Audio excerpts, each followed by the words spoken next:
मशहूर यूट्यूबर और big boss OTT के विजेता एल्विश यादव सुर्खियों में। सुर्खियां ये कहती हैं कि नोएडा में एक ट्रैप बिछाया गया पीपल्स फॉर एनिमल एनजीओ के तहत, और उसमें ये खुलासा हुआ कि एल्विश यादव और उनके साथी जो प्रतिबंधित सांप हैं उनकी एक तरीके से तस्करी करते हैं और सांप के जहर का नशा करते हैं। ऐसे गंभीर आरोप लगे हैं और अचानक से ये खबर आई। इस पर एल्विश के गांव वाले क्या सोचते हैं, उनके जो बुजुर्ग हैं गांव के वो क्या सोचते हैं, क्योंकि गांव का एक नौजवान होता है वो बूढ़ी आंखों के सामने से होकर गुजरता है। कैसे आप लोगों ने एल्विस को देखा है, जो आरोप लगे हैं उन पर आप क्या कहेंगे? वो ये कहेंगे गलत लगाया है कि उन्होंने आरोप। यहाँ जो है हमारे बच्चे ठीक ठाक है, हमारे दौरे पढ़े लिखे, कोई ऐप स्वभाव नहीं थे उसमें। तो हम तो यही कहेंगे पुलिस गलत लगा रही है कि लड़का ठीक है, हमारे परिवार का कोई दूरी नहीं है बस। और हम क्या कहेंगे, यही कहेंगे। अच्छा, मैं सर इस पूरे वजीराबाद गांव में घूम रहा था और लोग ये कहते हैं कि 26-27 साल का लड़का है और आरोप ऐसे हैं जिनकी कोई जड़ें नहीं है, अचानक से शायद उसको बदनाम करने के लिए ऐसा कुछ किया जा रहा है। बिल्कुल किया जा रहा है, इसमें कोई दो राय नहीं। वो लड़का ना तो किसी ऐसी फैमिली से बिलोंग करता है जिसके परिवार के पीछे से कोई ऐसी पृष्ठभूमि रही हो कि उनके अंदर कोई किसी तरह का कोई क्रिमिनल आदमी रहा हो। बहुत शरीफ माँ बाप हैं, बहुत शरीफ परिवार से है।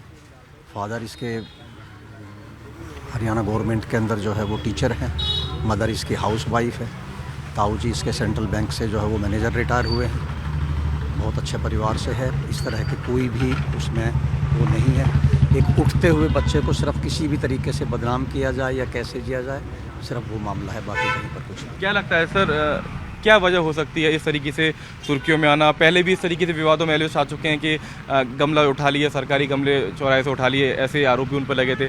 अब एक नया मामला नहीं, ये तो कोई नया मामला ना है। तो जो चढ़ता बच्चा रहे, समझदार रहे, उस पर आरोप लगता ही रहे।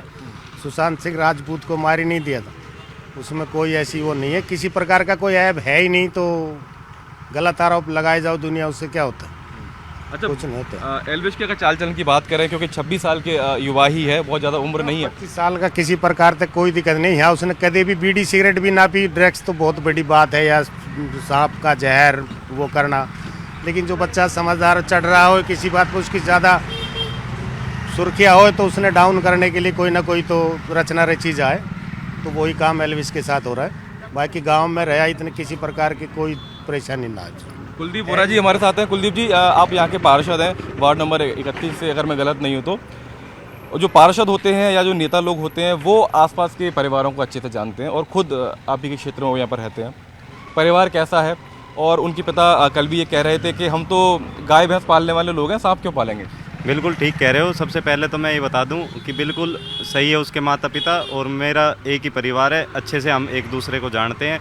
और इस लड़के का गलत नाम लिया जा रहा है। एल्विस यादव बिल्कुल बेकसूर है और जल्द ही बेकसूर होकर आप लोगों के सामने भी आएगा।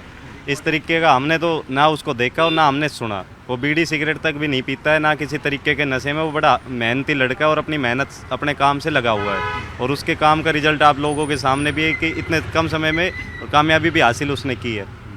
क्या लगता है आपको इसके पीछे कारण क्या हो सकता है? क्योंकि हरियाणा का युवा, हम देखते हैं कि तमाम क्षेत्रों में, चाहे खेल के क्षेत्र हो, राजनीति हो, तमाम हरियाणा के बड़े चेहरे ऊपर पटल पर उठ के आते हैं। शायद फिल्मों में नाम बना रहा है हरियाणा का लड़का, इसके पीछे साजिश हो सकती है। आप इसे कैसे देखते हैं? देखो, मुझे जो लगता है कि कामयाब लोगों के जीवन में ऐसी दिक्कतें तो आती है और इसके गरीब घर से उठा हुआ लड़का है, तो कामयाबी से कुछ लोग जड़े हुए हैं और इसके पीछे लगातार षड्यंत्र कर रहे हैं, नेगेटिव भी चल रहे हैं, पीआर बनाकर चला रहे हैं। तो मैं तो यही मानता हूँ कि किसी न किसी की ये साजिश है और जल्दी ये साजिश ख़त्म होगी और ये लड़का बेकसूर है और जल्दी बेकसूर आपके सामने भी आएगा। तो आप उस आवाज़ को सुन रहे थे जो एल्विश यादव के गांव के हैं। ये गांव के तमाम लोग हैं जो कह रहे हैं कि एल्विश तो बीड़ी सिगरेट भी नहीं पीता, वो नशा भी नहीं करता किसी तरीके से, तो उस पर ये सारे इल्ज़ाम क्यों लगाए जा रहे हैं? और इसके पीछे गांव वालों को सिर्फ एक साजिश नज़र आती है कि जब कोई बंदा ऊपर उठता है, उसको शोहरत मिलती है, तो उसको फंसाने वाले भी 4 लोग सामने आ जाते हैं। कैमरा पर्सन युगल ठाकुर के साथ मैं मानव यादव, न्यूज़ 18 इंडिया।